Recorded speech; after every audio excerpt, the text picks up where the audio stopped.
Never doubt that a small group of thoughtful, committed citizens can change the world. Indeed, it's the only thing that ever does. I think I grew up in a house where helping others was something we just learned from a very early time. My parents used to tease me when I was in high school that they should always have an extra place at the table because they never knew who I'd be bringing home, and that's because of how they taught me. And I can still remember my father saying to me, "Do unto others as you will have them do unto you." And that's how they lived their lives. There was a great deal of loss, both from the pogroms and then those who hadn't left during World War II. And there was a feeling that we were all privileged to be alive on this planet, and we really need to make this planet a better place. Much of the work that my father does has always been fueled by his belief in the importance of Tikkun Olam. And for him, and I think as well for me, that's one of the most important parts of Judaism. Tikkun Olam. Repair the world. By definition, Tikkun Olam means responsibility for the material, moral, and spiritual welfare of society at large, Jewish and non-Jewish. I looked for an organization where I could make a difference and where I could be involved also in a non-denominational way. And Jewish Family Service was a perfect organization for that. Although it has very strong Jewish values, it knows no religious boundaries, if you like. Tikkun Olam. God contracted the divine self to make room for creation. Divine light became contained in special vessels, some of which broke, shattered, and scattered. Sparks of holiness are imprisoned in the stuff of creation. They yearn to be set free, reunited with their source through human action. Each person is the whole world, and every human action, therefore, plays a role in this restitution. Everything a person does is related to this ultimate task: to return all things to their original place in God. Inside each of us is a basic decency and goodness. If we listen to it and act on it, we're giving a great deal of what the world needs most. Well, when I retired, I found out about people who were caregivers that were kind of trapped in the home. And so I started volunteering by calling them up and saying, why don't you tell me if a couple hours I can come and let you go out and shop and get your hair done or whatever it be. And I did that, and but I found was when I was there and started talking to the people that just opened up a whole new world, realizing that these people who can't get around, can only watch so much television and read so many papers, and they enjoyed the verbal intercourse with somebody from the outside to talk about all kinds of things: politics, life, social things, movies, etc., and get very stimulated. And I likewise got very stimulated learning about their professions and their views on life, and it was very, very satisfying. And then after Stu passed away, I called Ed to tell him that, this was before he passed away. I called him to tell him that he'd fallen and broken his hip. And then, everything I told him, he turned into positive terms. And by the time I finished talking to him, I just felt so relieved, like the world's not coming to an end. And, I just thought that was the most amazing ability.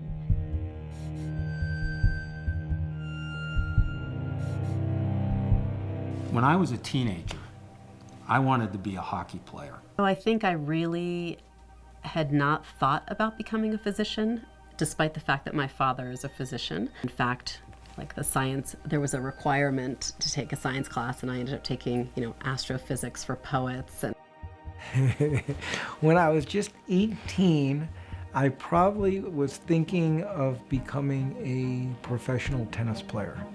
I think that seminal moment was when I was eating lunch with my dad. He had taken me out to lunch shortly after I had finished college and was feeling a little bit directionless. And he said, "Well, what do you really want to do with your life?" And I said, "Well, I think I want to become a doctor." And it was sort of the first time I had heard it myself. By the time Mara Rabin entered medical school, She already had a desire to help marginalized and underserved populations. Summer after my first year of medical school, I had the opportunity to work with a family physician in a small town outside of Beersheba in Israel.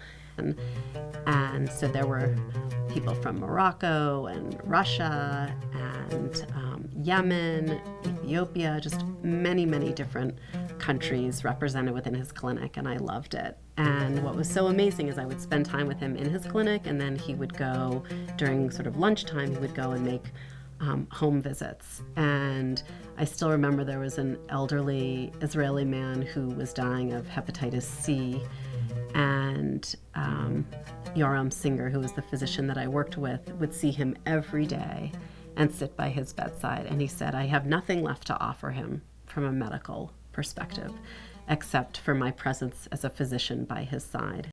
My fourth year of medical school, I did a rotation in Denver that was in a teen mom's clinic.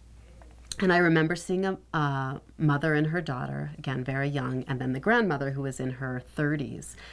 And I was taking a family history, and there was a very strong history of breast cancer. And I remember that the woman in her 30s was uninsured, had never had a mammogram, didn't really know what his family history meant for her own personal risk. And I just thought, you know what? I want to be able to take care of everyone. She spent additional time in Jamaica, and then in her residency and post-residency, she volunteered with American Jewish World Service in Senegal and southern India. Today, as the medical director of Utah Health and Human Rights, Dr. Rabin has become the ultimate advocate for many who have experienced severe trauma. I met with a physician, Cynthia Willard, who was also a family physician, and she was doing a needs assessment of the health providers who are providing health care to refugees. And I met with her, and she said, well, do you know about the prevalence of torture in refugee populations? And I was like, what? No.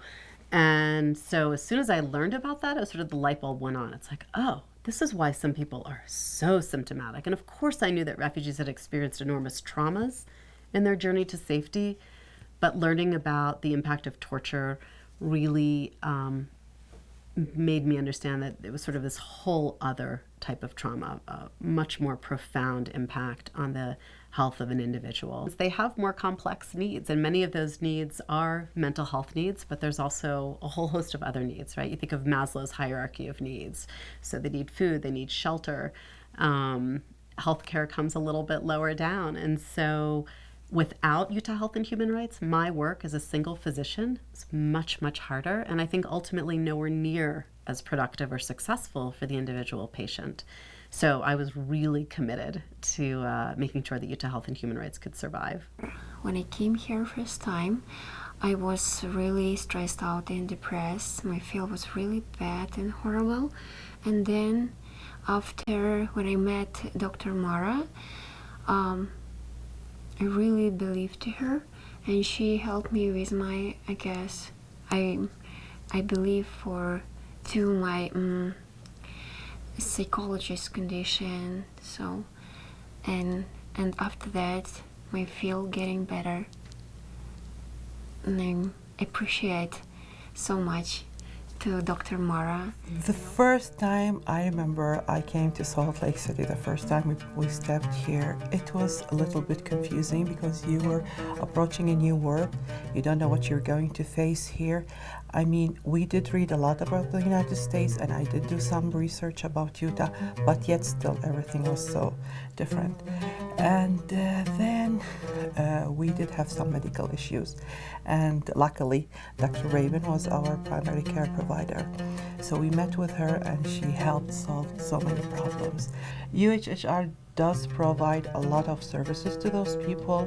I mean, literally we connect them with legal services, we provide all the services that they really needed, and we have so many beautiful, successful stories afterwards.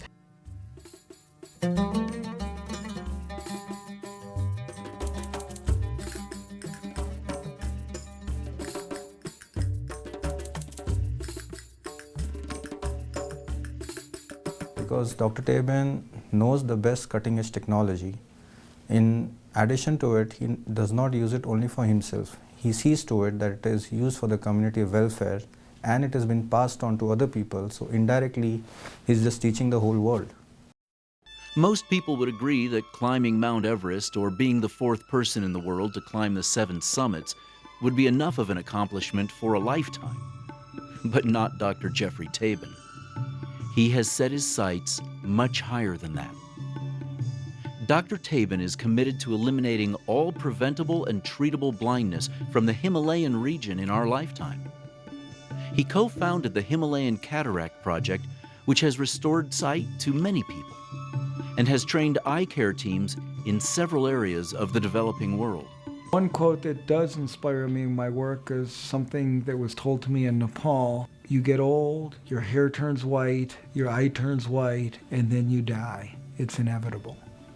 And that's something that I hope will not be inevitable in the poor places in the world in the future. It was there that I saw the miracle of cataract surgery, and seeing people who are absolutely blind, depressed, really just kind of waiting to die, and a real burden on society. Another Nepali term for a blind person is a mouth with no hands. And in a subsistence agrarian community, a mouth with no hands is a huge burden to the family. There's something very special about being in a place where someone doesn't expect to regain their sight and seeing this moment of kind of surprise and then looking around and then the smile comes. I get an equal thrill out of watching doctors that we train who are initially a little bit clumsy, maybe struggling, and then coming back a year or two later and they're doing high volume surgery absolutely beautifully. The main way I've been overcoming obstacles is by really having the right partners. You know, a lot of my heroes are people who are there doing it every day, and it's a little bit of a difficult thing for me to come to terms with in my life, and how much time I want to be spending in Asia, in Africa. And some of my heroes are people like Dr. Sandak Ruit, Dr. Bidya Pant, who are two of my Nepali partners who are there every day. Last year, Dr. Pant did 16,000 cataract surgeries in 1 year. And one of the projects I'm involved with now, which I'm very excited about, is trying to show the economic impact of sight restoration and how it will actually benefit a society to prevent blindness or restore sight to the people who are blind, who can have cataract surgery for a relatively small amount of money, and that they will contribute more to society.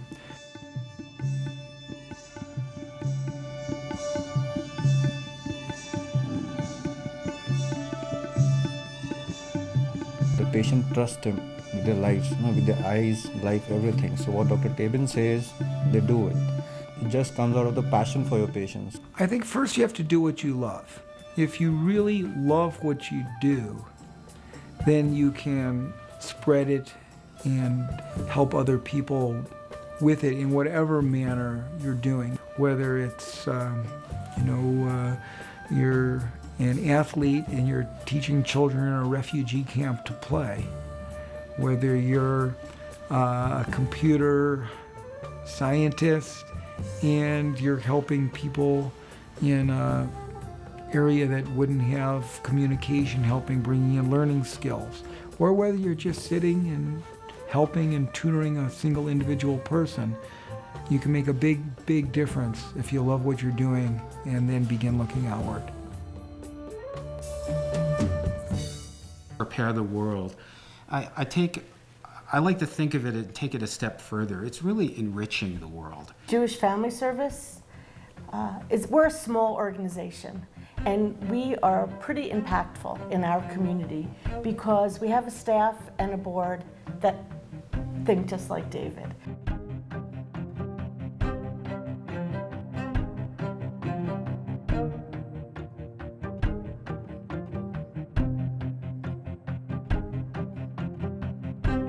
I was just in Ethiopia, and I had a very enthusiastic young worker who's an ophthalmic technician from America who was trying very, very hard to get more into the Ethiopian culture, and he was learning words and wrote down words, and the way he was helping move the patients on and off the table, and the way you tell an Ethiopian person to stay still and be quiet is Simbalu. And so he wrote that down phonetically for himself, but instead of Simbalu, he wrote Zimbalu. Everyone would crowd forward, and he would try to calm everyone down. And a microphone was yelling, Zimbalu, Zimbalu. It was only on the fourth day that one of the Ethiopian doctors took me aside and quietly said, you know what your friend Timmy is telling them? He's telling everyone to eat flies. Zim is eat, and Balu is flies. So instead of